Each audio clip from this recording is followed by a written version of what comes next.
like I'm taking a lot of your time. No, that's fine. Okay, go ahead. I guess the other thing would be miracles. Like there are saints or people who have died Mm-hmm. whose myrrh streams from their bones. Mm-hmm. I have some of this myrrh. There's different things that happen that kind of, I guess I've always felt like, okay, Christianity is true because of the miracles surrounding it. Can you tell me one miracle that shows Christianity is true?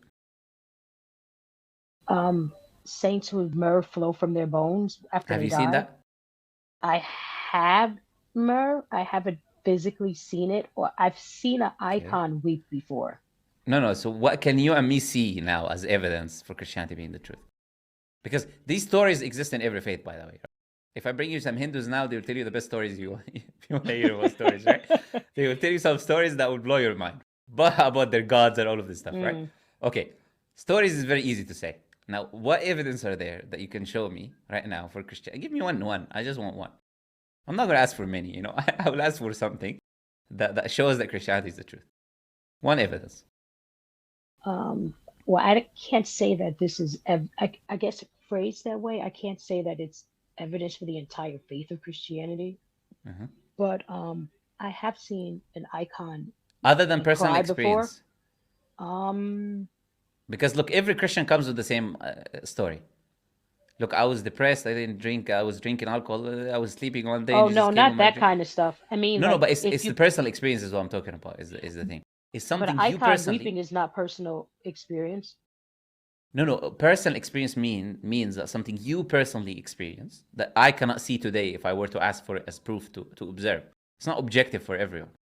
Something they've you encountered at some point of history. Like for example, if I were to come and tell you, look, the Prophet ﷺ, he I was when I was in Medina not too long ago, last year I was there.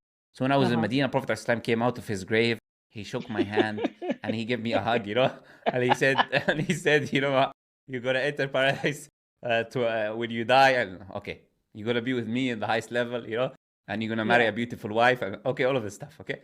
And then you come and say to me, but I said, look, are you doubting my personal experience now? Yeah. I was in Medina just last year. So like this is So no, I anyone can have no come. experience like that. That's personal in that Yeah, regards. yeah. So I'm asking for evidence. What evidence is there, right? For Christianity as a faith, right? As a religion, like for people to observe and see and okay, accept it and then follow his teaching. The answer is no, by the way. But I'll let you in case the answer is none. But in case you got something, I'm happy to hear. But I guess I don't know. The only thing I can think of is the merge streaming icons and things like that. Like, look, you ask. Let me ask you like an honest question. If you stop someone in the Okay. street and you say to them, "Look, I've got evidence for Christianity," and you tell them about this icon, do you think they'll be convinced and they want to become Christian? Not if they didn't see it themselves. No. Yeah, okay. And can you show it to them if they wanted to see it today?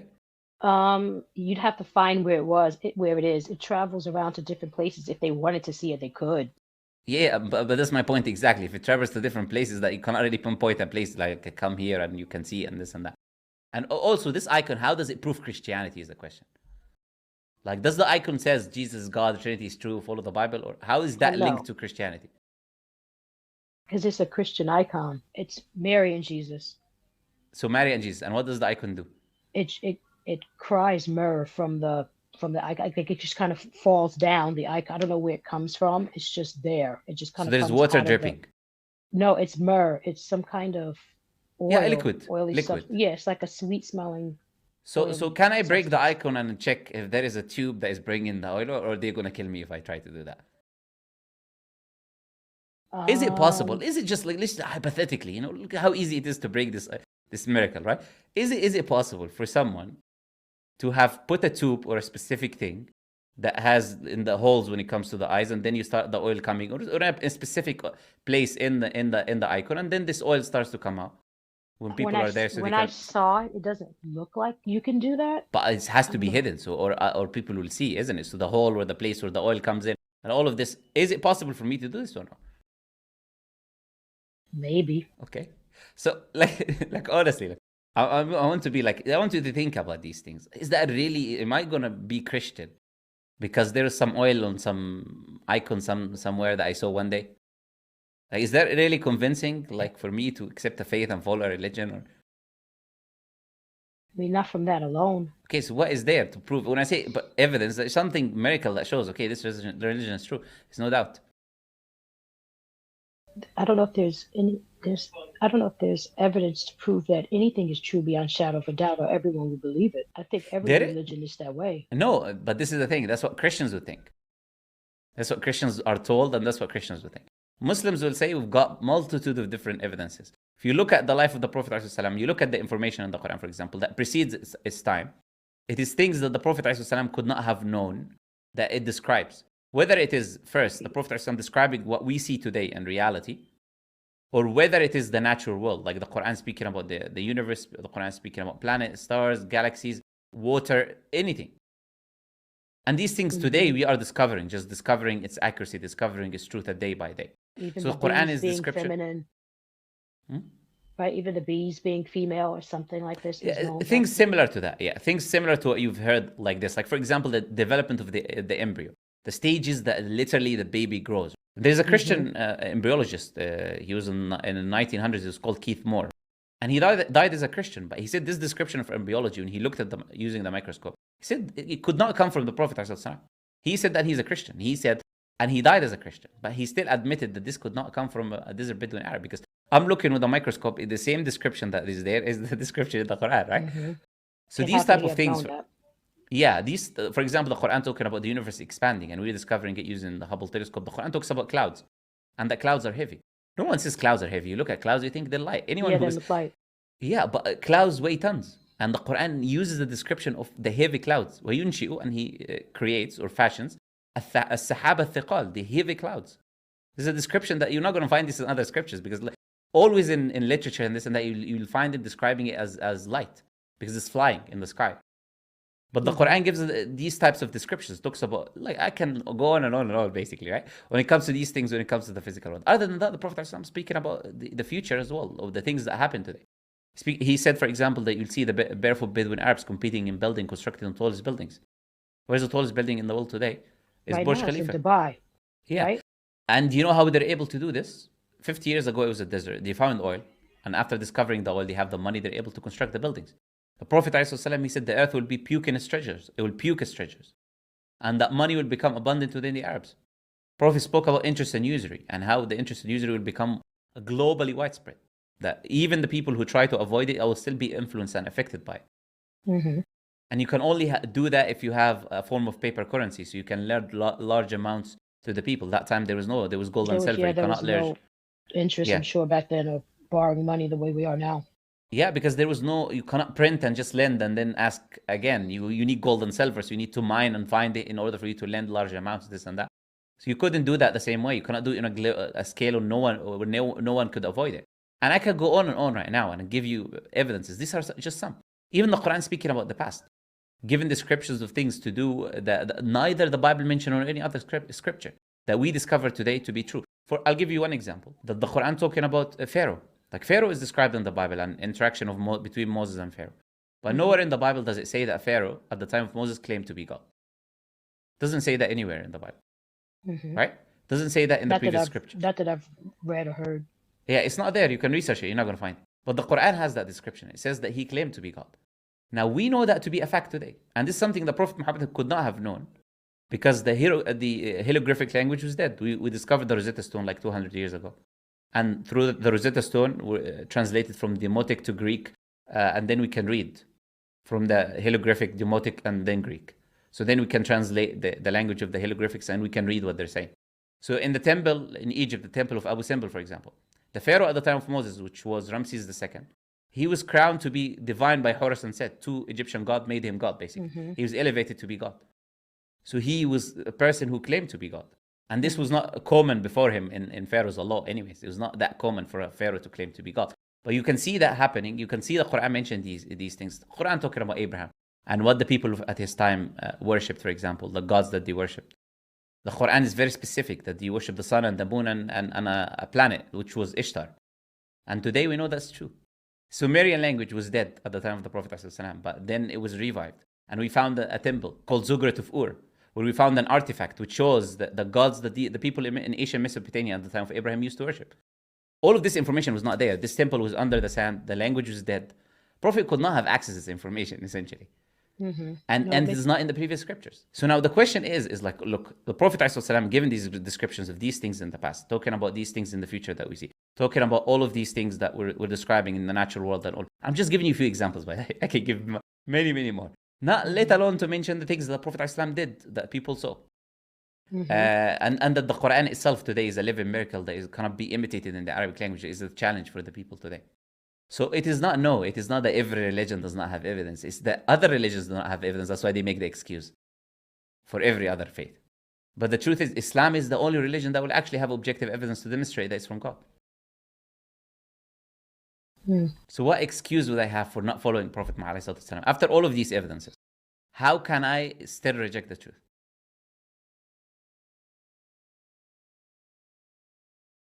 I don't know. Okay, I know, as I said, I know it's difficult to leave something that you don't want to be proven wrong and all of these things that you mentioned. But look, the afterlife is important. And you want to die on the truth. You don't want to die in a position of falsehood. You don't want to be punished in the afterlife. You want to be good. You want to be good when you die. And I can see sincerity, of course, in you. So my advice is this, is if you see the truth, you accept the truth.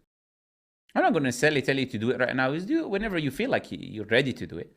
But understand, okay, this is the truth. And if it is the truth, then I follow it. It does not matter what anyone else is doing, what anyone else says to me. This is irrelevant. If this is true, then I should follow it. Simple as that. I mean, I know that it makes sense what you're saying, and I've had these thoughts this over the past few months. This has been going on for me since November, like this internal, I guess, battle between what makes sense, what doesn't, what's true, what's false.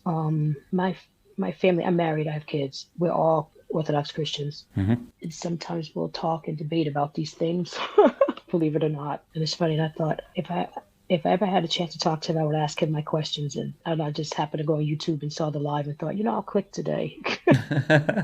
Because I've never seen it before. Like I've never seen the live or had an opportunity to ask questions or talk. Because I know a Muslim, but he converted to Orthodoxy. So it's kind of. Are they from Iran? Reasons. Are they from Iran? No. Where are they from? He's American, but I'm not sure where he was born. So how do you know that he was a Muslim? He told That's me. what they I said. was there at his conversion when he. No, you were there when he accepted Islam. You mean? Oh, I don't know. I wasn't. No. there. That's my point. Is how do you know that he was a Muslim to begin with if he's American? You know what because they do? He wasn't born. He wasn't born here. Yeah. No. How do you know he used to be a Muslim? Is the question. From him telling me, it's someone I trust and believe. So I believe him when he tells me, that he was. And do you know how many fake stories that we've exposed, like in the countless of number of people who come and claim, and I used to be a Muslim. And we ask them the basic questions. I'm sure people do that on YouTube to try to, I guess, dissuade people from the faith. I'm sure there's a lot of that go on, but he's not public anywhere. I just, know him personally. Yeah, I don't know that person specifically, but it's not just YouTube. They do this in churches as well, so they can increase the faith of the people in the church because they've got no evidence from the scripture.